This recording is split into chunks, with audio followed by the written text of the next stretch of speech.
ठीक है, तो आज सबसे पहले हम क्या डिस्कस करेंगे, इलेक्ट्रिक फील्ड और पोटेंशियल के क्वेश्चन को। मेरी बात समझ रहे हो? मैंने कल आपको सिखाया था कि इलेक्ट्रिक फील्ड होता है minus dv upon d r, बताया था इलेक्ट्रिक फील्ड क्या होता है, minus dv upon d r. मेरी बात समझ रहे हो गाइस? इलेक्ट्रिक फील्ड होता है माइनस डीवी अपॉन में डी आर, हाँ है ना, इक्वल्स टू होता है माइनस डीवी अपॉन में डी आर। ये था equals to minus dv by d r था। मतलब ये माइनस साइन क्या बताता है बच्चों, ये माइनस साइन बताता है कि इलेक्ट्रिक फील्ड की डायरेक्शन में पोटेंशियल क्या होता है, डिक्रीज होता है। यस और नो? इलेक्ट्रिक फील्ड की डायरेक्शन में पोटेंशियल क्या होता है, डिक्रीज होता है। यही बात डिस्कस किए थे, इलेक्ट्रिक फील्ड की डायरेक्शन में इलेक्ट्रिक पोटेंशियल क्या होता है, डिक्रीज होता है, हाँ है ना? बताओ। और इसमें मैंने न्यूमेरिकल भी कराया था, मैंने तुमको बोला था कि ई वैक्टर जो है ये होता है ई एक्स आई कैप प्लस ई वाई जे कैप प्लस ई जेड के कैप, ये हमने डिस्कस किया था। फिर मैंने आपको बोला था बेटा कि ई एक्स जो है ना, ई एक्स तुम्हारा क्या है बेटा, minus del v upon del x है, या एक्स भी लगा सकते हैं यहाँ पे बेटा। ई वाई क्या होगा, minus del v upon del y. E Z क्या होगा, minus del v upon del z. बेटा ये हो जाएगा, मेरी बात समझ रहे हो कि नहीं, देख रहे हो, ये हो जाएगा। तो ये ई एक्स ई वाई ई जेड था, ई एक्स ई वाई ई जेड था। मेरी बात समझ रहे हो? एक न्यूमेरिकल देता हूं, उसको बना के मुझे तुरंत आंसर करो ताकि मुझे समझ आ सके कि आपने सीख लिया। ठीक है, न्यूमेरिकल दूं कि नहीं? चलो, if potential is given X cube Y Z square volt में, then find electric field. Mod E भी बताना है बच्चों, ठीक है, और ई वेक्टर दोनों बताना है एट पॉइंट 1, 2, 3। चलो प्लीज इसको जल्दी सॉल्व करेंगे बच्चों। बेटा इसको जल्दी आप बताओ। 1, 2, 3 पर आपको बताना है क्या, इलेक्ट्रिक फील्ड। क्या बताना है, इलेक्ट्रिक फील्ड। मेरी बात समझ गए? 1, 2, 3 पर बताना है आपको इलेक्ट्रिक फील्ड, जल्दी बताएंगे।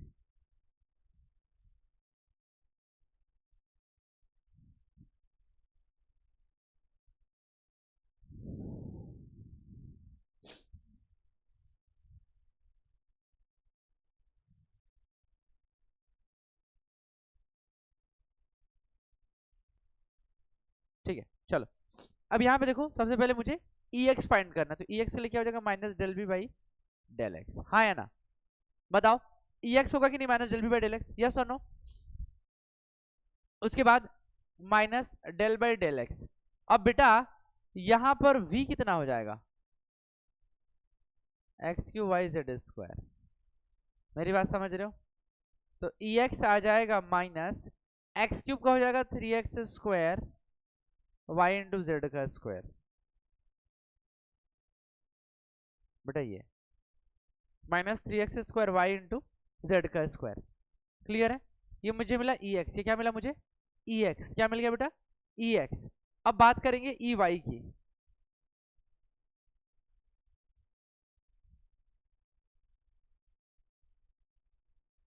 ई वाई के लिए क्या करोगे बेटा, again minus del b y del y. अब इस बार पोटेंशियल फिर से क्या है, x q y Z square है। तो आप यहां से एक्स क्यूब जेड स्क्वायर बाहर कर देंगे, तो y के रेस्पेक्ट में डिफरेंशिएशन कितना हो जाएगा, 1। y के रेस्पेक्ट में डिफरेंशिएशन कितना हो जाएगा, 1। तो minus X cube Z square into 1, ये हो जाएगा ई वाई। क्या आपको क्लियर है, बताओ? ई वाई क्लियर है। अब बात करेंगे ई जेड की। बेटा ई जेड क्या है, minus del B by del Z है। क्या है बेटा, X cube Y into Z का square minus X cube Y into 2 into Z यानी 2x³ इंटू जेड, ये सब आ गया। तो ये हो गया x मतलब ex ey ez की सारी वैल्यूज। तुम लोग मेरी बात समझ रहे हो बेटा? समझ आ रहा है? देख रहे हो ना? बस यहाँ पे सिर्फ क्या, यहाँ पे सिर्फ नॉर्मल डिफरेंशिएशन ही तो मैंने यूज किया। क्या यूज किया बेटा? डिफरेंशिएशन ही तो यूज किया ना। मेरी बात समझ रहे हो कि नहीं? पीछे समझ आ रहा है? पीयूष समझ आ रहा है तुम लोग को? देखो यहाँ पर ex ey ez निकाला, अब यहाँ पे वैल्यूज रखना शुरू करो। चलो अब भाई यहाँ पे जब वैल्यूज रखोगे तो -3 x कितना है बेटा? 1 का स्क्वायर, y कितना है 2, z कितना है 3 का स्क्वायर, -3 इंटू 2 इंटू 9, तो 9 2 जा 18, 3 जा 54 बेटा, -54 आएगा इसका मतलब ex की वैल्यू। ठीक है, ey कितना आएगा? ey कितना आएगा? x कितना है अगेन? 1 है, -1 का क्यूब इंटू 3 का स्क्वायर, 3 3 जा 9, 9 हो गया। ey again -x³ z square, तो x कितना है? 1 का क्यूब है इंटू 3 का स्क्वायर है, 3 3 जा 9, ये मिल गया। तो ex, अरे वापस वही कर दिया क्या? तो सेम बात कर दिया। ez कितना है? ez x कितना है? 1 का क्यूब, y कितना है 2, z कितना है 3, तो 2 2 जा 4, 3 जा 12, ये मिला। तो बेटा ये आपको x y z की वैल्यूज मिल गई है। मेरी बात समझ रहे हो? अब हम इसको क्या करेंगे, इसमें रख देंगे।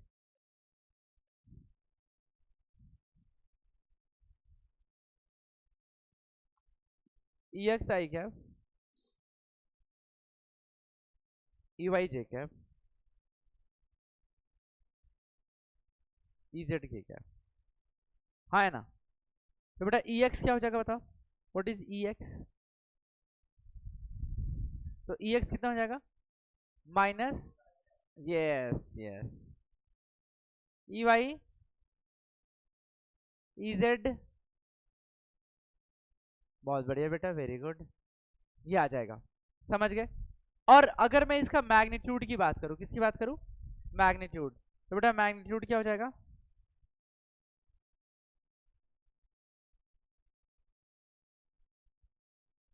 आई कैप का कोफिशिएंट का स्क्वायर प्लस जे कैप का कोफिशिएंट का स्क्वायर प्लस के कैप का कोफिशिएंट का स्क्वायर। अब आप -54 का स्क्वायर किए थे क्या? कितना है बेटा? कितना? 2916, -9 का स्क्वायर किया 81, -12 का स्क्वायर किया 144। आप एक बार इनको ऐड करोगे कितना आएगा? 31, बट इसको सॉल्व किया तो कितना आएगा? नहीं किया तो 3141 है। तो अगर आप इसे कंपेयर करोगे, किसे कंपेयर कर सकते हो? 3200, 3300, 3400, 3500, 3600, बहुत ज़्यादा हो जाएगा। ठीक है, पास वाली वैल्यू से कंपेयर करते हैं, 2500 से 50, मतलब ये कुछ कितना हो सकता है बताओ?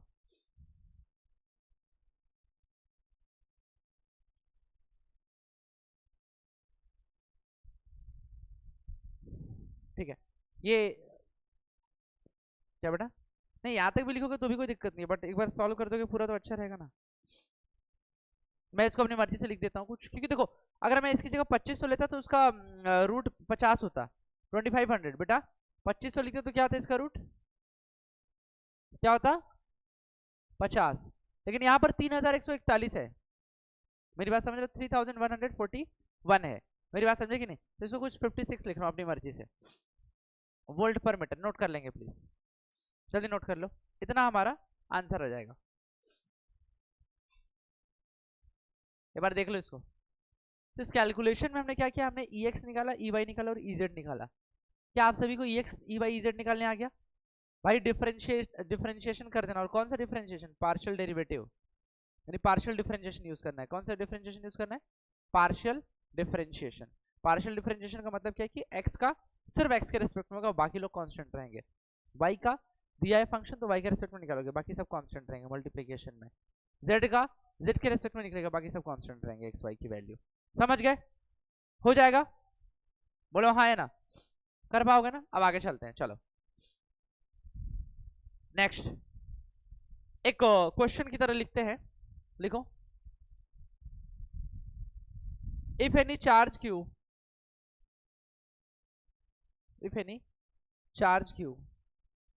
is accelerated, if any charge q is accelerated at potential capital V, if any charge q is accelerated at potential capital V, then find its velocity, अच्छा शुरू में ना तुमने लिखा इफ एनी चार्ज, क्या लिखा था तुमने शुरू में? हाँ, जहां पे इफ एनी चार्ज क्यू लिखा है वहां पे लिख दो ब्रैकेट में हैविंग मास स्मॉल m, ठीक है। तो बात यहां पर ये कि एक कोई चार्ज है स्मॉल m,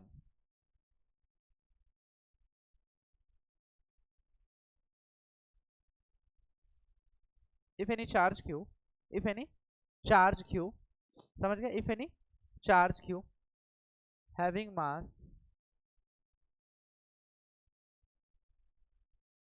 small m, समझ गए, accelerated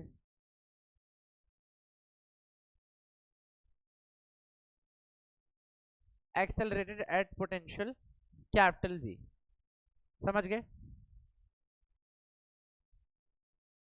then its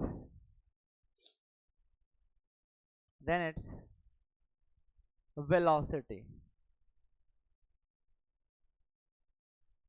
ठीक है ना। अब भाई कोई चार्ज क्यू है, कोई चार्ज क्यू है, मेरी बात समझ, ध्यान समझना, मैंने बोला कोई चार्ज क्यू है, कोई चार्ज क्यू है, मेरी बात समझ रहे हो, कोई चार्ज क्यू है जिसका मास m है, ये v कैपिटल मतलब कैपिटल v पोटेंशियल पर एक्सेलरेट हो रहा है। क्या हो रहा है बेटा? ये कैपिटल v पोटेंशियल पर एक्सेलरेट हो रहा है, मेरी बात समझ रहे हो, कैपिटल v पोटेंशियल पर क्या हो रहा है? एक्सेलरेट हो रहा है। जब कैपिटल v पोटेंशियल पर एक्सेलरेट हो रहा है तो बताना क्या है इसमें सर, क्या बताना है बताओ? इसका वेलोसिटी। तो एक बात तुमने पढ़ा है, वर्क डन होता है, वो ठीक है, फोर्स इनटू डिस्प्लेसमेंट वो पूछ नहीं रहा हूं,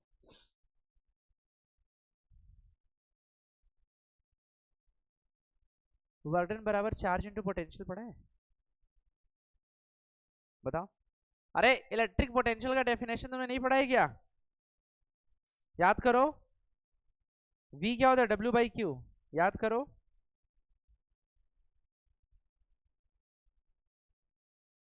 V इक्वल्स टू क्या होता है? W बाई क्यू, देख पा रहे हो? पोटेंशियल क्या होता है? W by Q, work upon charge, मेरी बात समझ रहे हो कि नहीं? V इक्वल्स टू क्या होता है? W बाई क्यू, क्लियर है कि नहीं? V इक्वल्स टू क्या होता है? W बाई क्यू, क्लियर है? तो बेटा यहां पर लिख सकते हैं W बराबर Q इंटू वी, यस और नो? W बराबर क्या लिख सकते हैं? Q into v, charge into potential, हाँ है ना, चार्ज इंटू पोटेंशियल।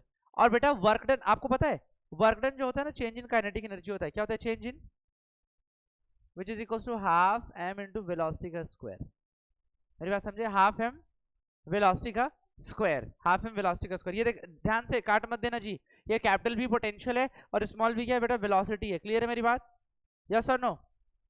बोलो। तो यहाँ पे मिलेगा v स्क्वायर बराबर 2qv अपॉन में m, यानी वेलोसिटी मिलेगा अंडर रूट के अंदर 2q कैपिटल V अपॉन में m। मेरी बात समझ रहे हो कि नहीं आप सभी लोग? ये इंपॉर्टेंट है, बोर्ड में आता है, ये जेईई नीट के लिए भी इंपॉर्टेंट है। मेरा यहाँ पर मुद्दा ये है कि कोई भी अगर चार्ज जिसका मास m है, अगर वो v पोटेंशियल पर एक्सेलरेट हो रहा है, मेरी बात समझ रहे हो, तो उसकी तो वर्क डन जो होगा चार्ज इनटू पोटेंशियल होगा, और वो बराबर हो जाएगा चेंज इन काइनेटिक एनर्जी के। किसके बराबर हो जाएगा? मेरी बात समझ रहे हो कि नहीं? नहीं समझा? वर्क डन जो है, अच्छा यहां पर ना तुमको एक बात लिख के दे देता हूं कि according to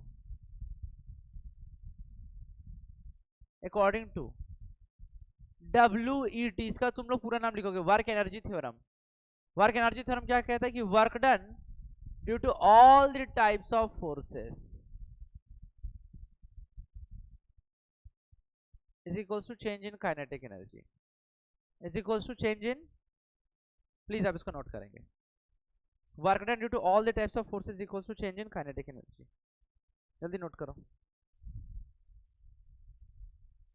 work done due to all the types of forces is equals to change in kinetic energy.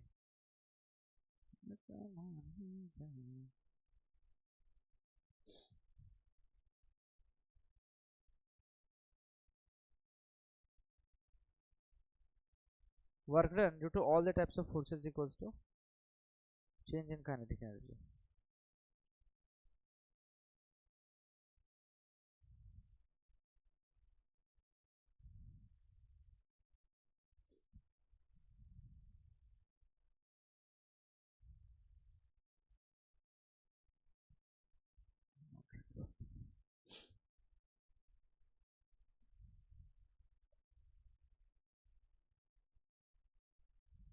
Clear है?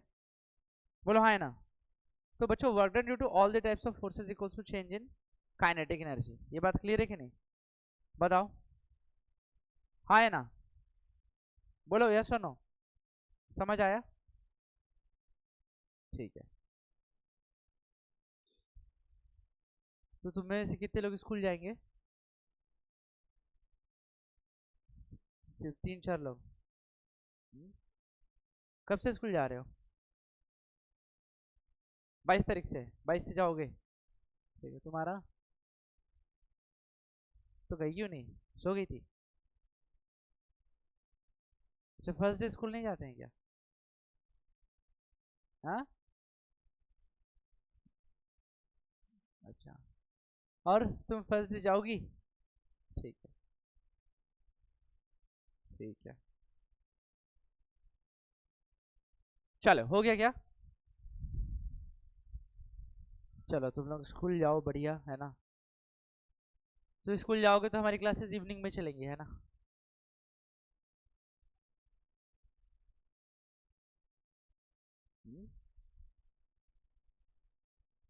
तो जाओ,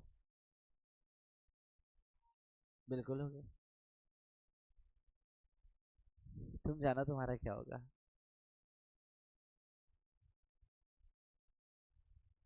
ऐसा क्या? ठीक है देखते हैं। ठीक है देखते हैं, कोई बात नहीं। बोल रही है आपको इवनिंग में करना पड़ेगा। हाँ करेंगे, ठीक है ना, कोई बात नहीं। वैसे भी तो तुमने सब पढ़ लिया। हाँ? चलो कुछ बातों को रिवाइज करते हैं एक बार। बैक में आओ पहले से। इलेक्ट्रिक फील्ड क्या है? What is electric field? चलो बताओ, what is electric field? Electric field क्या है बताओ? What is electric field? बताओ इलेक्ट्रिक फील्ड है क्या? बोलो। अरे ओ गधा, इलेक्ट्रिक फील्ड की बात कर रहा हूं। इलेक्ट्रिक फील्ड एक रीजन है जिसमें अगर किसी चार्ज को हम रख देंगे तो अपने ऊपर क्या फील करेगा? फोर्स। क्या फील करेगा? मैंने कहा इलेक्ट्रिक फील्ड क्या एक रीजन है। इलेक्ट्रिक फील्ड क्या है? एक जिसमें कोई चार्ज अपने ऊपर क्या फील करता है? क्या फील करता है? क्या फील करता है? इलेक्ट्रिक फील्ड का एसआई यूनिट क्या होता है? इलेक्ट्रिक फील्ड का एसआई यूनिट होता है न्यूटन पर कूलम या फिर वोल्ट पर वोल्ट पर वोल्ट पर। इलेक्ट्रिक फील्ड स्केलर की वेक्टर। इलेक्ट्रिक फील्ड स्केलर की वेक्टर। इलेक्ट्रिक फील्ड वेक्टर होता है गधे लोगों। इलेक्ट्रिक फील्ड क्या होता है? वेक्टर। इलेक्ट्रिक फील्ड क्या है? इलेक्ट्रिक फील्ड क्या होता है? डायरेक्शन ऑफ इलेक्ट्रिक फील्ड किधर से किधर? प्लस क्यू से प्लस क्यू से प्लस क्यू से प्लस क्यू से। अगर कोई charge Q E electric field में रखा है तो उसके ऊपर फोर्स कितना लगेगा?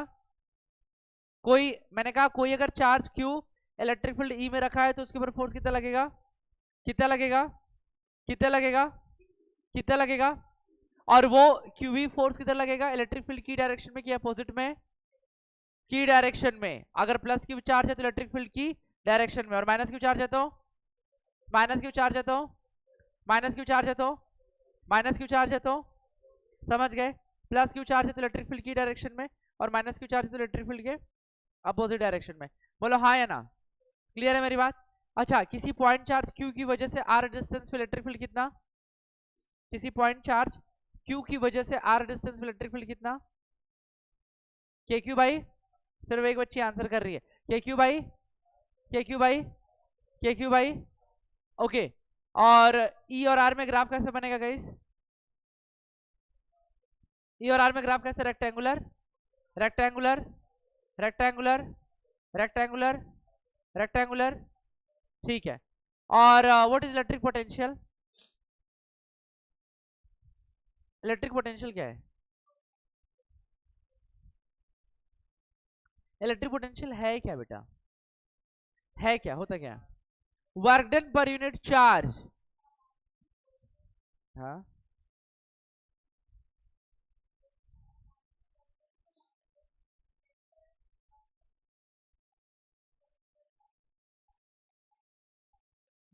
भाई किसी क्यू नॉट टेस्ट चार्ज को इन्फिनिटी से एक पर्टिकुलर डिस्टेंस तक लाने में जो वर्क डन होता है वो वर्क पर यूनिट चार्ज को क्या कहते हैं? Electric potential. क्या बोलते हैं? इलेक्ट्रिक इलेक्ट्रिक इलेक्ट्रिक पोटेंशियल होता है वर्क बाय चार्ज, हाँ है ना। पोटेंशियल स्केलर की वेक्टर, पोटेंशियल स्केलर की vector, potential is a scalar quantity. Why scalar, why scalar दोनों में, क्योंकि वर्क और चार्ज दोनों क्या होता है? वर्क और चार्ज दोनों क्या होता है? दोनों क्या होता है? दोनों क्या होता है? इलेक्ट्रिक पोटेंशियल का डायमेंशन क्या होगा? देख के बता रहा है। अच्छा ठीक है, ml2t माइनस 3a माइनस 1, हाँ है ना। ml2t minus 3a minus, ml2t minus 3a minus, ml2t minus 3a minus, ml2t minus 3a minus. समझ गए? इलेक्ट्रिक पोटेंशियल का क्या है? डायमेंशन है। मेरी बात समझ रहे हो? यस और नो? समझ आया? किसी प्लस क्यू चार्ज की वजह से पोटेंशियल नेगेटिव होता है, यस और नो? क्या होता है? ऐसा होना चाहिए, very good. Plus Q charge की वजह से पोटेंशियल क्या होता है? पॉजिटिव। और माइनस क्यू चार्ज की वजह से पोटेंशियल क्या होता है? माइनस क्यू चार्ज की वजह से पोटेंशियल क्या होता है? हाँ है ना। माइनस क्यू चार्ज की वजह से पोटेंशियल क्या होता है? नेगेटिव। और प्लस क्यू चार्ज की वजह से पोटेंशियल क्या होता है? ठीक है, ठीक है, समझ गए? अच्छा, किसी प्लस क्यू चार्ज की वजह से पोटेंशियल क्या होता है? पॉजिटिव। क्या होता है? क्या होता है? और माइनस क्यू चार्ज की वजह से क्या होता है? क्या होता है? और किसी क्यू चार्ज की वजह से आर डिस्टेंस में पोटेंशियल होता कितना है? क्यू अपॉन, क्यू अपॉन, जोर से बोलो, q upon 4 pi epsilon not r. ये बात तुम्हें याद हो रहा है कि नहीं? Q upon 4 pi epsilon not r, समझ गए? ठीक है, और बताओ मेरे को, कूलम्स लॉ क्या है? What is Coulomb's law? तुम बताओ।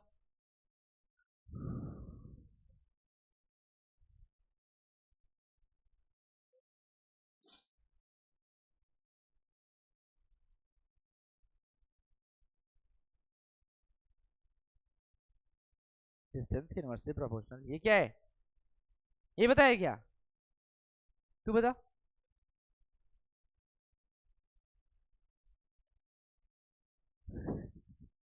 ये क्या बात होती है? 2 पॉइंट चार्ज के बीच का डिस्टेंस फॉर्मूला याद है? तू बोल। पीछे चीनू, चीनू खान बताएगा। चल चीनू बता।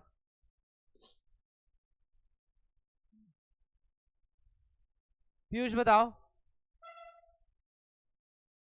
तुम बताओ।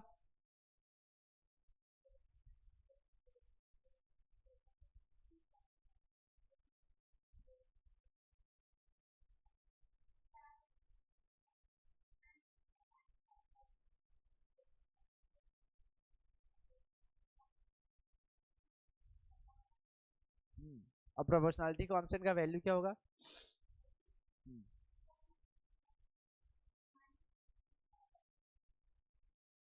यूनिट क्या होता है? हम्म, हम्म, हम्म। सही बात है, न्यूटन मीटर स्क्वायर पर कूलम स्क्वायर। अरे भाई, कोई 2 पॉइंट चार्जेस है Q1 और Q2, उसके बीच का सेपरेशन अगर R है तो उसके बीच में लगने वाला फोर्स दोनों ही चार्ज के मैग्नीट्यूड के मल्टीप्लिकेशन के डायरेक्टली प्रोपोर्शनल होगा, और उनके बीच के डिस्टेंस के स्क्वायर के क्या होगा? Inversely proportional. बस यही तो बात है, छोटी सी बात है, तुम लोग वो भी नहीं कर पा रहे बक। समझ गए कि नहीं? बोलो हाँ है ना? कर पाओगे? ठीक है, चलो ठीक है। अब हम आगे चलेंगे, समझ रहे हो? अब हेडिंग डालो। अब तुम एक बात समझो पहले, है ना। यहां पर देखो, तुमने अभी देखा बेटा कि इलेक्ट्रिक फील्ड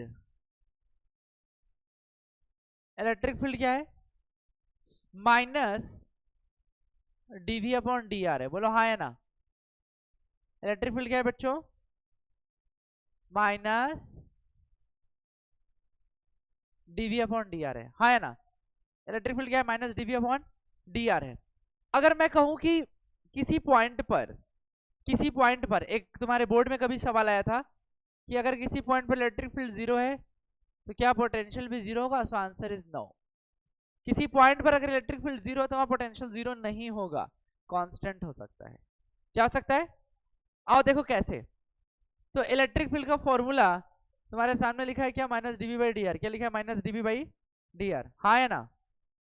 क्या लिखा है, minus dv by d r. तो मैंने कहा ई को जीरो करो तो इलेक्ट्रिक फील्ड जीरो हो जाएगा, माइनस डीवी अपॉन में डी आर, हाँ है ना। तो डीवी हो जाएगा बच्चों क्या, जीरो। डीवी क्या हो जाएगा, डीवी क्या हो जाएगा बेटा, जीरो। और डीवी जीरो का मतलब क्या है बेटा, कि किसी भी वैल्यू में चेंज, किसी वैल्यू में चेंज क्या हो रहा है, जीरो। किसी वैल्यू में चेंज क्या हो रहा है, जीरो। यानी कि फाइनल वैल्यू अब माइनस इनिशियल वैल्यू बराबर जीरो, यानी initial value is equals to final value of potential. यानी इसका मतलब क्या है बताओ, इसका मतलब क्या है, v कांस्टेंट। बेटा इसका मतलब क्या है बच्चों, इसका मतलब क्या है, v कांस्टेंट। क्लियर है मेरी बात, इसका मतलब क्या है, v कांस्टेंट, हाँ है ना, समझ गए। इसका मतलब क्या है, v कांस्टेंट। प्लीज आप इसको एक बार नोट कर लेंगे, एक बार समझा दूं, देखो सुनो। सेम है बेटा, उसी में नोट करके लिखेंगे। मैंने बोला इलेक्ट्रिक फील्ड होता है minus dv by d r. Electric field क्या होता है बेटा, इलेक्ट्रिक फील्ड क्या होता है, minus dv by d r. मेरी बात समझ रहे हो। तो बेटा minus dv by d r का मतलब ये है बेटा कि यहाँ पर अगर ई को जीरो करेंगे, इलेक्ट्रिक फील्ड को मैं जीरो करूंगा तो वहां पर जरूरी नहीं कि पोटेंशियल जीरो हो। मेरी बात समझ रहे हो, जरूरी नहीं कि वहां पोटेंशियल क्या हो, जीरो। वहां पोटेंशियल कांस्टेंट भी हो सकता है ना, ऑब्वियसली होगा। कैसे, तो ई को जब जीरो किया तो minus dv by d r zero हुआ, तो dv change in potential zero हुआ, तो डेल्टा वी जीरो हुआ। तो डेल्टा वी का मतलब final potential minus initial potential बराबर जीरो। तो इनिशियल पोटेंशियल बराबर फाइनल पोटेंशियल हो गया, यानी वी कांस्टेंट। समझा क्या, समझ गए गाइस, बेटा समझ गए ना। तो अगर किसी जगह पर किसी पॉइंट पर इलेक्ट्रिक फील्ड जीरो है तो उस जगह पे जरूरी नहीं है कि पोटेंशियल क्या हो, जीरो। वहां पे क्या होगा, कांस्टेंट होगा। समझ आया क्या, ठीक है, नोट करो, जल्दी से नोट करेंगे इस पॉइंट को, बहुत जरूरी है। चलो, अब तुमने एक चीज देखा कि किसी भी पॉइंट पर अगर इलेक्ट्रिक फील्ड जीरो है तो उस जगह पे पोटेंशियल जीरो नहीं होगा, उस जगह पे पोटेंशियल जीरो, उस जगह पे पोटेंशियल जीरो नहीं होगा। अब ध्यान से मेरी बात सुनो, मेरी बात सुनोगे कि नहीं बताओ। जैसे तुमने बेटा, अब हेडिंग डालो, हेडिंग डाल लो, electric potential due to any conducting sphere. Electric potential due to any conducting sphere, electric potential due to any conducting sphere.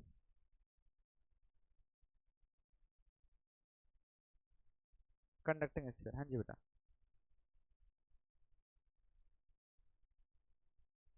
तो यहां पर r लेस देन r, यानी कि कहीं अंदर पे बताना है, दूसरा r इक्वल्स टू r पे बताना है, और तीसरा r ग्रेटर देन r पे बताना है।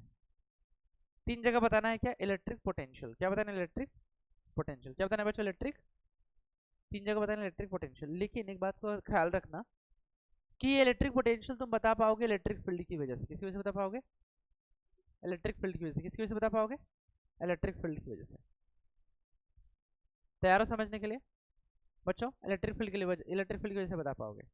अब सुनो ध्यान से, आपको पता है बेटा, मैंने आपको बताया कि फॉर इनसाइड, किसके लिए, फॉर इनसाइड,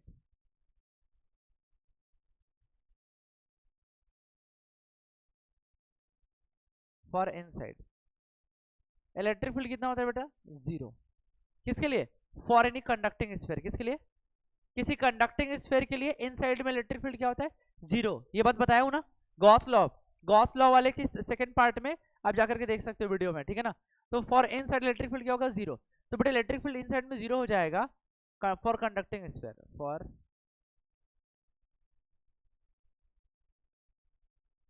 कंडक्टिंग स्फीयर। तो E बराबर zero equals to minus dv by d r, dv zero, यानी कि पोटेंशियल क्या हो जाएगा बेटा, कांस्टेंट। मेरी बात समझ रहे हो, पोटेंशियल क्या हो जाएगा, कांस्टेंट। आपको पता है किसी कंडक्टिंग स्फीयर के लिए पोटेंशियल सेंटर से लेकर के पूरे सरफेस तक, सरफेस मतलब यहाँ तक, सेंटर से लेकर पूरे सरफेस तक अंदर में हर पॉइंट पर बेटा पोटेंशियल क्या होगा, सेम होगा। और कितना पोटेंशियल होगा बेटा जानते हो, कितना पोटेंशियल होगा बताओ, बताओ कितना पोटेंशियल होगा। पोटेंशियल एट दी सरफेस मतलब सेंटर से लेके सरफेस तक, अंदर से लेके सरफेस तक, के क्यू बाई कैपिटल आर। ये तो मैंने तुम्हें सरफेस का बता दिया के क्यू बाई आर, एक्चुअली अंदर में भी हर जगह के क्यू बाई कैपिटल आर होगा। मेरी बात समझ रहे हो? नहीं स्मॉल आर नहीं होगा, यही तो किसी खास बात है।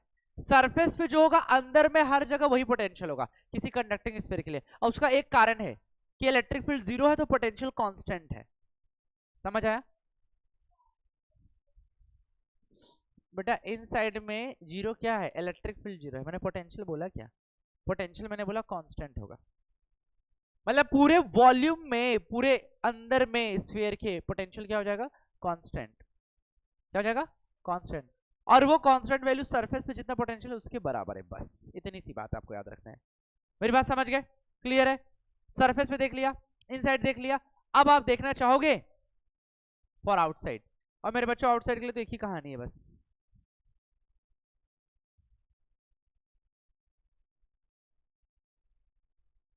के क्यू बाई स्मॉल आर। जल्दी से नोट करेंगे, ठीक है बच्चों? के क्यू बाई स्मॉल आर। बेटा अगर मैं इसके लिए डायग्राम बनाना चाहूं तो कैसे बनेगा, कोई बताएगा क्या?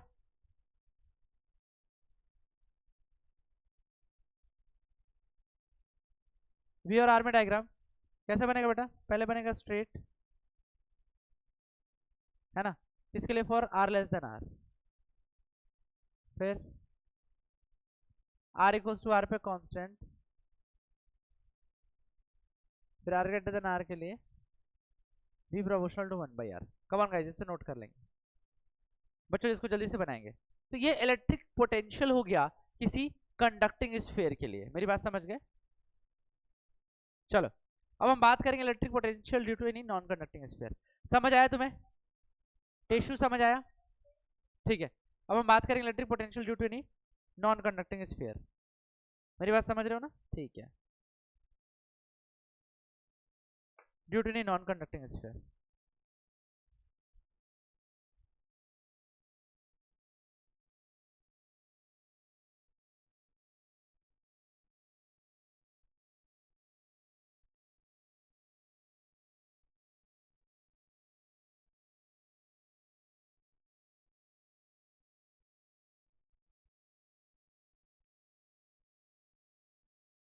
मेरी बात समझ रहे हो बेटा? एक बात बताओ, इस कॉन्सेप्ट को समझने के लिए सबसे पहले आपको इसकी जानकारी होनी बहुत जरूरी है। इसकी जानते हो कोई नॉन कंडक्टिंग स्फीयर के बारे में? नॉन कंडक्टिंग स्फीयर के केस में चार्ज जो है पूरे वॉल्यूम में बेटा डिस्ट्रीब्यूटेड होते हैं। क्या होते हैं बेटा? पूरे वॉल्यूम में क्या होते हैं बच्चे? मेरी बात समझ रहे हो? पूरे वॉल्यूम में क्या होते हैं बेटा? डिस्ट्रीब्यूटेड होते हैं।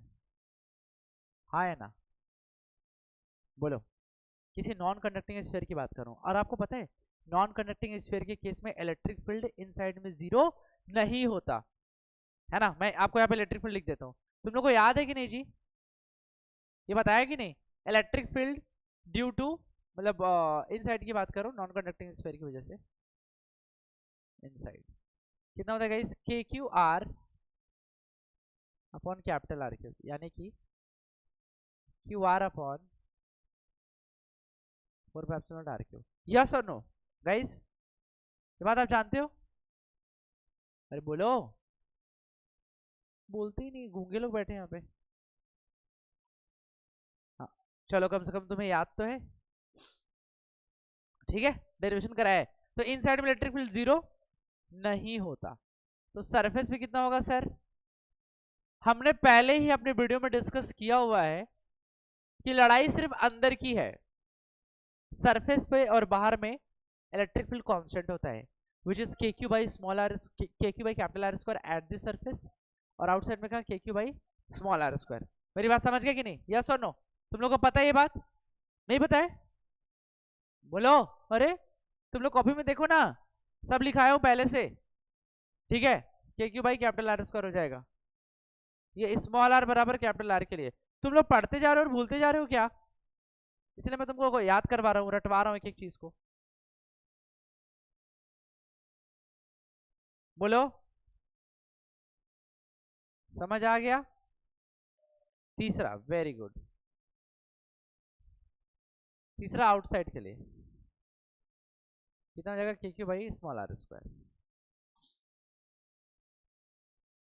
के Q by small are square. दिख रहा है आपको? K Q by small are square. तो ये इलेक्ट्रिक फील्ड मैंने निकाला। क्या निकाला? Electric field. हमें किसके बारे में डिस्कस करना है गाइस? Electric potential. अब सुनो ध्यान से, पहली बात, एक रिजल्ट लिख रहा हूं, रिजल्ट लिखूंगा। इलेक्ट्रिक पोटेंशियल इनसाइड किसके लिए बच्चों? नॉन कंडक्टिंग स्फीयर के लिए, k q r by r cube, 3r square minus r square, के क्यू बाई 2r क्यूब होता है 3r square minus small are square. ये देख लो, इनसाइड के लिए बेटा इलेक्ट्रिक पोटेंशियल ये होता है ना, k Q by 2r cube 3r square minus small are square. अच्छा, पहली बात बेटा, आपको पता है अगर आप सेंटर की बात करोगे, स्मॉल आर को जीरो करो, मैं बात कर रहा हूं सेंटर की, क्या हो गया? ये इलेक्ट्रिक पोटेंशियल है इनसाइड के लिए, किसी नॉन कंडक्टिंग स्फीयर के लिए। रिजल्ट याद रखना है बस, रिजल्ट का इस्तेमाल करना है डायरेक्ट। डायरेक्ट किसका इस्तेमाल करना है? रिजल्ट का। मैंने कहा स्मॉल आर बराबर जीरो, स्मॉल आर जीरो का मतलब क्या? अंदर में, सेंटर के करीब। देख लो भाई, ये जो डिस्टेंस ले रखा है मैंने, आर लेस देन आर की बात किया, लेकिन अगर मैं आर बराबर जीरो की बात करूं, सेंटर की बात करूंगा, तो आपको कोई तकलीफ नहीं होनी चाहिए। आर बराबर जीरो रख दिया इसमें, तो पोटेंशियल एट दिस सेंटर, तो K Q by 2r cube 3r square minus zero का square, 3r square minus zero का स्क्वायर मतलब 3r स्क्वायर मिलेगा, आर स्क्वायर आर क्यूब कटेगा, तो 3/2 इंटू के क्यू बाई कैपिटल आर। बोलो, यानी कि 3/2 इंटू वी एट सरफेस।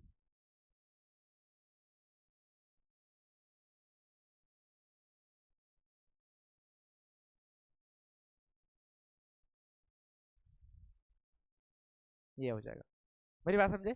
और 3/2 का मतलब क्या होता है? 1.5।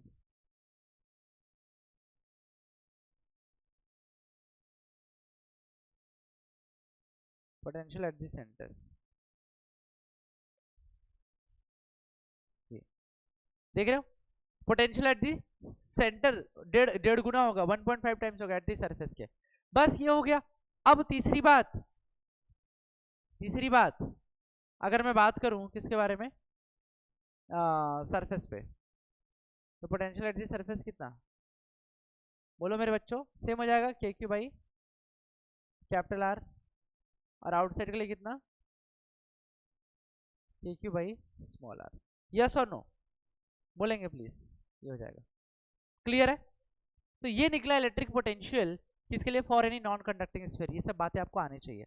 मेरी बात समझ में आ रहा है बेटा? ये नॉन कंडक्टिंग स्फीयर के लिए है। अच्छा, एक खास बात इसमें करने वाला हूं मैं, क्या कि यहाँ पर डायग्राम देखेंगे बेटा, इसका डायग्राम देखो, ग्राफ देखो, ये बहुत जरूरी है, एग्जाम में आता है बच्चों, ध्यान से समझेंगे इसको। तो वी और आर में डायग्राम, आपको पता है आपने खुद ही लिखा है कि सेंटर पे 1.5 गुना होता है सरफेस का। यस और नो? सेंटर पे क्या होता है? 1.5 गुना होता है सरफेस का। यानी इस ग्राफ की शुरुआत यहाँ पर इस तरीके से होगी, ऐसा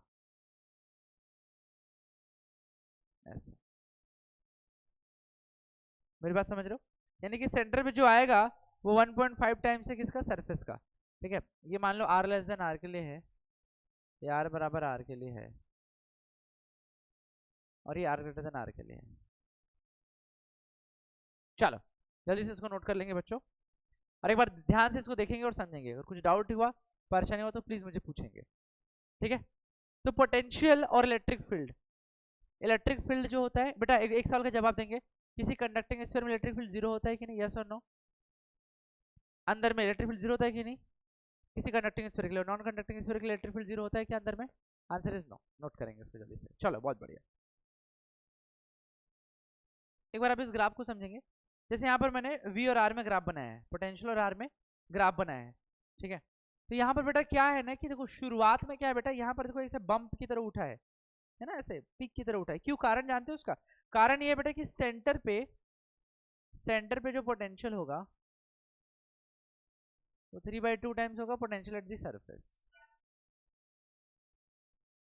यानी कि 1.5 टाइम्स हो जाएगा पोटेंशियल एट द सरफेस, ऐसा। क्लियर है? देख रहे हो? इसलिए वो ऊपर की तरफ उठा है। अब फिर यहां पे आने पे देखो फिर कांस्टेंट हो गया। कितना कांस्टेंट होगा गाइस? तो K Q by capital are, यानी कि ज्यादा कितना ऊपर ले जाएगा, 1.5 गुना है तो बहुत ज्यादा ऊपर थोड़ी ले जाएगा, थोड़ा सा ऊपर लेके गया, बस हो गया है। इस पैनल के बाहर लेके जाना है क्या? नहीं ना, ठीक है। कॉपी के बाहर थोड़ी लेके जाना है, समझ गए बेटा? नहीं आया है ना। और बाहर के लिए, आउटसाइड के लिए capital r greater than r करोगे तो वी यहां पर जो होगा बेटा वी, ये के क्यू बाई स्मॉल आर हो जाएगा, के क्यू बाई स्मॉल आर, समझ गए? के क्यू बाई स्मॉल आर हो जाएगा। क्लियर है? क्लियर है कि नहीं? K Q by small r note कर लेंगे इसको जल्दी से, ये तो नोटेड ही है, ठीक है। हो गया, आगे चलो, बोलो।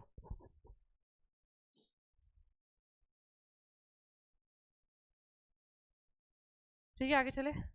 तो आपने अपनी कॉपी में एक बात लिखा है कि electric potential is a scalar quantity, electric potential is a scalar quantity. मेरी बात समझ रहे हो? ठीक है। अपनी कॉपी में एक बात और लिखेंगे, लिखो।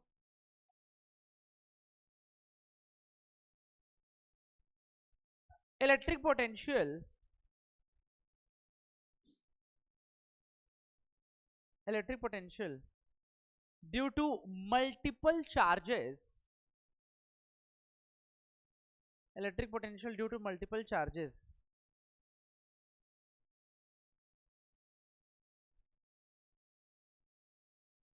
at any point, at any point is the sum of, is the sum of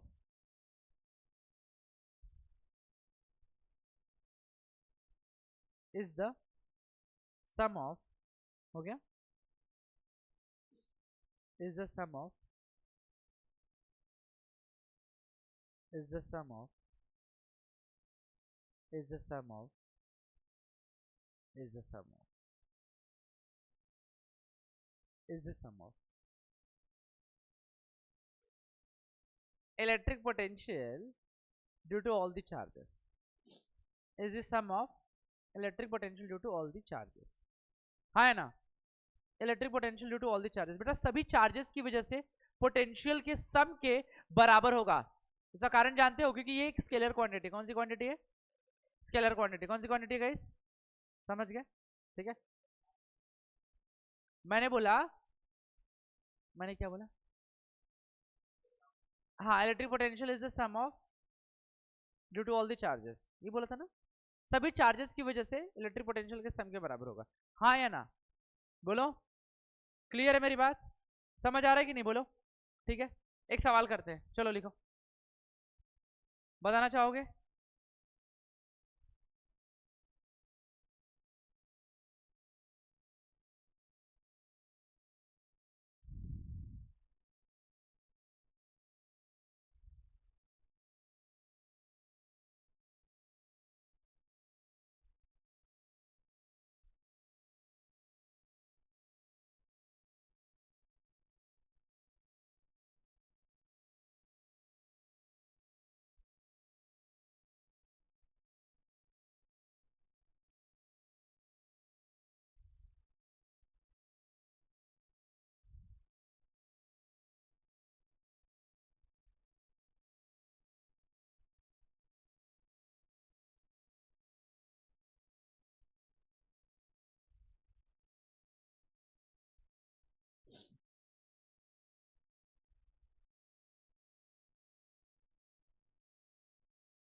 guys इसको बोलेंगे ओरिजिन।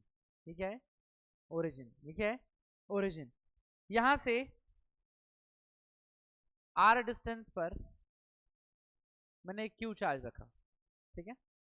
फिर यहां से अगेन लाइक ये r डिस्टेंस पर बेटा एक दूसरा q चार्ज रखा, समझ रहे हो? बोलो हाँ है ना, तुम लोग बोलते नहीं हो। और अगला यहां से 2r डिस्टेंस पे रखा है, और अगला कुछ भी ऐसा इनफाइनाइट तक रखा हुआ है। तो आपको बताना है इलेक्ट्रिक पोटेंशियल एट ओ पर। मैं इसको थोड़ा सा डिफाइन कर देता हूं। देखो पहला वाला चार्ज गाइस r डिस्टेंस पर, दूसरा वाला 2r डिस्टेंस पर, तीसरा वाला 4r डिस्टेंस पर, है ना, और चौथा वाला बेटा 8r डिस्टेंस पर रखा हुआ है। और उसके बाद ऐसा इनफाइनाइट टाइम्स तक है। तो आपको बताना है इलेक्ट्रिक पोटेंशियल एट ओ, यानी बेटा ओरिजिन पे बताना है इलेक्ट्रिक पोटेंशियल। क्या बताना है? ओरिजिन पे इलेक्ट्रिक पोटेंशियल। क्लियर है मेरी बात? बोलो है ना? यस। तो यहां पे लगेगा इनफाइनाइट जीपी सीरीज। कौन सा series? Infinite GP series. Infinite GP series कौन सा सीरीज बेटा लगेगा? इनफाइनाइट जीपी सीरीज लगेगा। चलो मैं सॉल्व करता हूं। देखो तो भाई इलेक्ट्रिक पोटेंशियल एट ओ सभी चार्जेस की वजह से, पहले चार्ज की वजह से कितना लगेगा? Q by 4 pi epsilon not r. दूसरी की वजह से कितना लगेगा? Q by 4 pi epsilon naught 2r। तीसरी की वजह से कितना लगेगा? Q by 4 pi epsilon naught 4r। ऐसा इन्फिनिटी तक जाएगा पोटेंशियल एट ओ। तो q by 4 pi epsilon not r बाहर निकल आएगा, 1 plus 1 by 2 plus 1 by 4 plus 1 by 8 infinity तक। तो पोटेंशियल एट ओ तो q upon 4 pi epsilon not r बाहर कर लिया। अब ये देखो इनफाइनाइट जीपी सीरीज है। कौन सा सीरीज है बच्चों? इनफाइनाइट जीपी सीरीज है। तो इनफाइनाइट जीपी सीरीज में क्या होता है गाइस? बताओ। एक रिलेशन तुम्हें पता है? A plus A R plus A R square plus A R cube infinity तक। तो यहां पर ना इसको बोलते हैं इनफाइनाइट जीपी सीरीज। कौन सा सीरीज बोलते हैं? अच्छा इनफाइनाइट जीपी कैसे है? देखो जीपी के लिए जीपी पहचानने का तरीका क्या है? ये पहला टर्म है, ये दूसरा, ये तीसरा, फिर चौथा, पांचवा ऐसे आएगा। तो सेकंड बाई फर्स्ट करोगे तो थर्ड बाई सेकंड के बराबर आएगा, फोर्थ बाई थर्ड के बराबर आएगा। कैसे? सेकंड बाई फर्स्ट करो आ रहा है, देखो थर्ड बाई सेकंड करो फिर से आ रहा है, फोर्थ बाई थर्ड करोगे फिर से आ रहेगा। पक्का मेरी बात समझ रहे हो बच्चों? ठीक है ना? तो ऐसे पता चला कि ये इनफाइनाइट जीपी सीरीज है। कैसे? ये ऐसे पता चला कि इनफाइनाइट जीपी सीरीज है। तो ये इसमें कैसे पता चला सर इनफाइनाइट जीपी है? ये कैसे इनफाइनाइट जीपी होगा? सेकंड बाई फर्स्ट करोगे 1 बाई 2, यस और नो?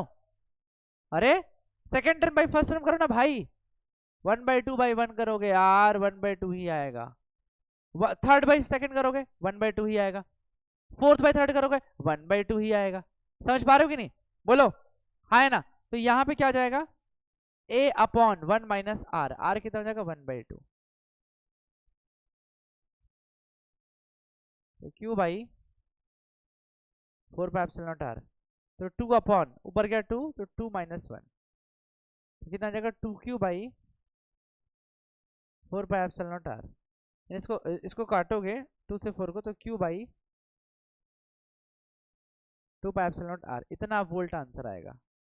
भाई पोटेंशियल का यूनिट क्या होता है? वोल्ट ही होता है। चलो नोट करेंगे इसको जल्दी से।